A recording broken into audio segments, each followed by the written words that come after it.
trudim se da budem što tečniji, da radim što pravilnije i koristim 30 do 40% snage. Ona treba da je u liniji sa ostatkom ruke. U ovom videu pokazat ću vam kako se trajno riješiti bolova u šakama i zglobovima prilikom udaranja rukama. Objasnit ću vam kako dolazi do povrede zgloba i pokazat ću vam neke greške koje skoro svi pravimo prilikom udaranja rukama. Ako treniraš neki udarački, borilački sport ili planiraš početi sa treningom, onda ovaj video trebaš odgledati do kraja, zato što ću u njemu prikazati neke od najboljih vježbi za jačanje šaka i zglobova ruke koje će učiniti tvoje šake i ruke jakim i neprobojnim. Ja sam Albert Ugrinčić, profesionalni sam kickbokser i licencirani kickboks trener. Ovim sportom bavim se već duže od 10 godina i na ovom kanalu možete naučiti sve o kickboksu, te možete trenirati zajedno sa mnom kroz treninge koje imam snimljene na kanalu. Postoji više načina za jačanje šaka i ručnih zglobova, a ovo su 4 načina koje sam lično testirao na sebi kroz godine treninga i oni provjereno radi. Osnovni i najbolji način za jačanje šaka i ručnih zglobova jeste udaranjem na vreć. Za ljude koji su tek počeli da treniraju kickboks, preporučio bih da vreć udaraju sa dobro zaštićenim rukama u bandažama i rukavicama. Za početak to će biti sasvim dovoljan impuls na vaše šake i vaše zglobove ruku koji će vam pomoći sa dovoljno odmora i sa redovnim treninzima da sigurno ojačate šake i zglobove i da osjetite napredak vrlo brzo. Pored toga imamo i dodatne dobrobiti, te što ćemo vježbati pravilnu tehniku i izvedbu udaraca i plus ako pojačamo intenzitet možemo vježbati i kardio i jačinu udarca. Tako da radimo više stvari odjednom. Kada vam udarci na vreću u rukavicama i bandažama postanu redovna vježba, onda možemo prijeći na nešto ozbiljnije, a to je udarci golim šakama na vreću. Vježbanje udaraca golim šakama na vreću jeste mnogo bolje za jačanje šaka i zglobova nego vježbanje u rukavicama, ali pored toga također je i mnogo nesigurnije. Zato se na to treba polako navići i pripremiti sa prvo udaranjem u vreću u rukavicama. Kod udaranja vreće golim šakama potrebno je da ne budete divljaci i udarate vreću najjače što možete. Već trebate odmjeriti svoju snagu na nekih 30 do 40% i povećati broj ponavljanja. Ovakav trening će vam pomoći da ojačate šake sigurno bez da vam se desi neka povreda i napravite veću štetu nego dobrobit. Primjer kako možete koristiti udarce golim šakama na vreću u svom treningu da bi ojačali zglobove ruku i šaka. Kada radimo udarce golim šakama na vreću, potrebno je da udaramo pravilno i da ne radimo udarce svom snagom, kao što smo već rekli. Zato odmjerit ćemo snagu na nekih 30% i, na primjer, na početku treninga 1 do 3 puta sedmično možete raditi rundu do 2 sljedećeg. Prvo radimo 20 sekundi, samo radimo direkte, jedan za drugim, što tečnije moguće i kroz ovu tečnost 30 do 40% snage. Trudite se da ubodete vreću svakim udarcem, da je ne gurate od sebe, već samo da je lagano ubadate. Ponavljam, ne želite raditi prejako. 20 sekundi radimo direkte, poslije toga 20 sekundi se prebacujemo na uppercute. Također, samo ubadam vreću, trudim se da budem tehnički pravilan i da budem tečan sa udarcima. Poslije tih 20 sekundi prelazimo i na krošeje. Ista stvar, trudim se da budem što tečniji, da radim što pravilnije i koristim 30 do 40% snage. Na ovaj način neću napraviti sebi veći problem nego što već imam, neću povrijediti svoju šaku, a polako i postepeno ću je jačati. Ovaj minut 20-20-20 što smo sada pokazali ponavljate 3 puta, tako da ukupno u rundi odradite 3 minute. Odmorite minut i odradite još jednu rundu, 1 do 3 puta sedmično prije treninga, 1 do 2 runde ovoga i sigurno ćete osjetiti veliki napredak i razliku u svojim šakama prilikom udaranja, te ako vas nešto boli sigurno će vam se smanjiti i taj osjećaj boli. Kada već pričamo o udarcima golim šakama na vreću, potrebno je da se dotaknemo teme kako udariti pravilno sa šakom u rukavici ili bez rukavice. Kada udaramo na vreću sa šakom, nije bitno da li je ona zaštićena rukavicom, bandažom ili je gola šaka. Šaka, kao što sam rekao, mora da bude kruta, stisnuta u trenutku udarca, ali pored toga ona treba da je u liniji sa ostatkom ruke. Kada mi udarimo jako čvrsto u nešto, ta sila udarca prolazi kroz to što smo mi udarili, ali također dio sile se vraća kroz nas, kroz našu ruku. Ako je šaka u liniji sa ostatkom ruke, ta sila će proći kroz naše tijelo i mi nećemo osjetiti nikakav problem. Ali ako nam se desi da iskrivimo našu šaku prilikom udarca, sva ta sila od udarca se skuplja u ovaj dio našeg ručnog zgloba. Naš ručni zglob, koliko god da ste jaki, ne može biti toliko jak da izdrži sve to i u takvim slučajevima dolazi do puknuća, fraktura i sličnih neželjenih povreda.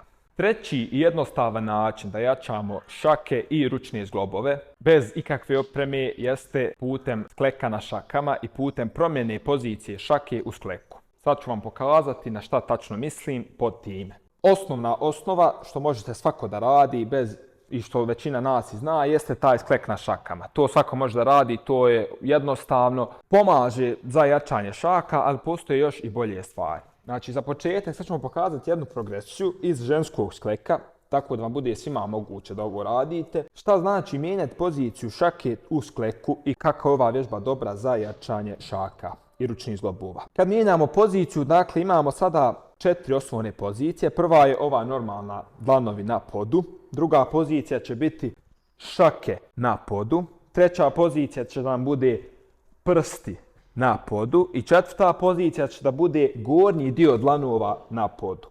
Sada kad želimo jačati naše zglobove, ručne i šake, mijenjat ćemo ove 4 pozicije konstantno. Za jedan fin trening ovoga možete raditi po 1 minutu mijenjanja. Za početak možda najbolje u ovom ženskom skleku, a onda kada postanete bolji u tome možete početi iz skleka običnog i onda raditi još i eksplozivne promjene. A sad ću vam pokazati sve to kako izgleda. Dakle, ženski sam pokazao već, iz običnog skleka ista promjena. Dakle, mijenjam na šake, na prste, na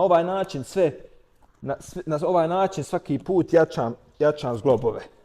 Samo pravim ove promjene. Jedna, druga strana, 60 sekundi i to će biti super za jačanje. Ovoga 2 do 3 seta, svaki drugi, treći trening i sigurno ćete osjetiti promjenu. Za vas malo jače koji želite nešto još teže, postoji i ova eksplozivnija vrsta promjene koju ćemo sad pokazati, ali ne preporučujem većini ljudi ovo da radi zato što prije da ćete se povrijediti nego nešto jačati s ovim. Koji već ima jake šake može i jačati s ovim. Znači isto tu stojimo i dodajemo skokove, promjene.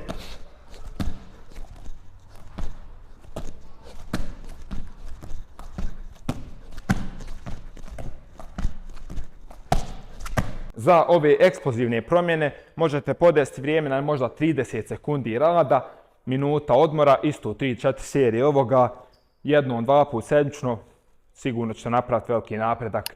Četvrti i posljednji način koji dokazano jača naše šake i zglobove jeste dizanje tegova ili rad sa težinama u teretani. Kada dižemo tegove, kosti dobijaju signal da moraju biti jače kako bi izdržale opterećenje. Zato se vremenom zgušnjavaju i postaju otpornije na lomove. Mišići oko zglobova jačaju i drže ih čvršće na mjestu. Također, kretanje pomaže da zglobovi budu podmazani, što sprečava bol i ukočenost. Držanje i nošenje tegova jača mišiće u prstima, dlanovima, podlakticama i nadlakticama, što poboljšava stisak i smanjuje rizik od povreda šake. Za kraj želim još da ponovimo sada ova 4 načina za jačanje ruku, šaka, zglobova, kako bi zapamtili lijepo i kako bi mogli to da iskoristimo u svom treningu.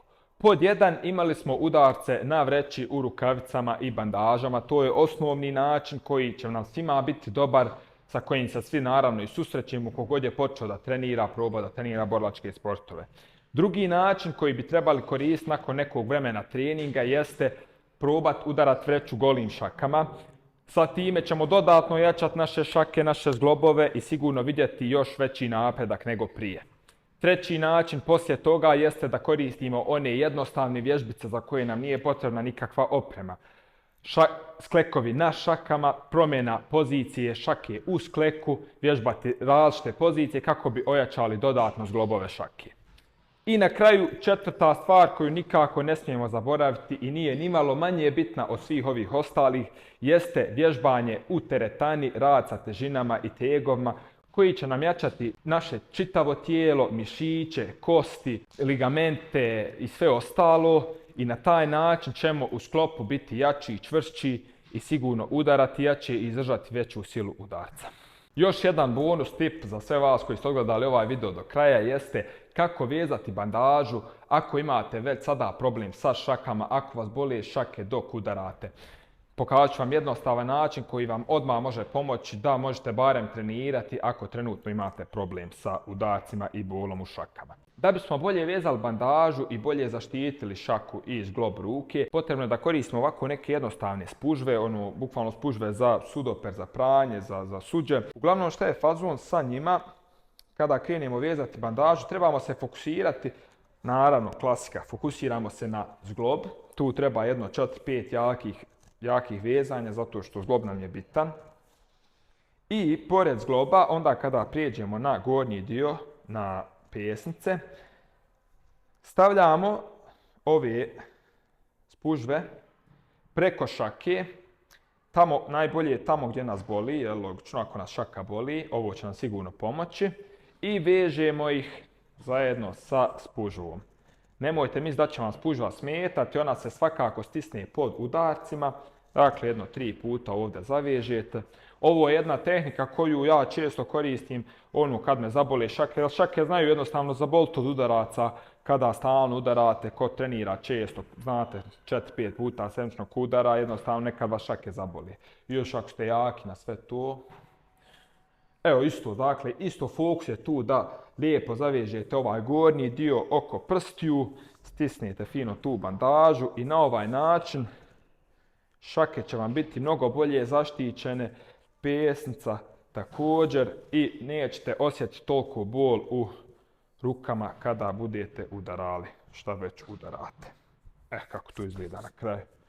Dakle, fokus je bio u vezanju ovog gornjeg dijela i sada ona izgleda dobro zaštićena, mnogo bolji osjećaj u ruci, u šaci i naravno ovaj donji dio zgloba treba da bude dobro stisnut. Na ovaj način možete odmah trenirati, čak i ako vas boli šaka. To bi bilo to od ovog videa o šakama i ručnim zglobovima. Ako vam se svidio ovaj sadržaj, podržite ga tako što ćete lajkati ovaj video. Komentarčite, napišite mi da li sam vam uspio pomoći s ovim, da li vam se nešto sviđa. Ako imate neki još ideja za buduće videe, također pišite to u komentarima. Pored toga, podijelite ga možda s nekim, možda znate nekog da ga bole ruke, šake u treningu. Sigurno će mu ovo pomoći. I na kraju, naravno, pretplatite se na kanal. To bi bilo to, vidimo se vrlo brzo u sljedećim videima.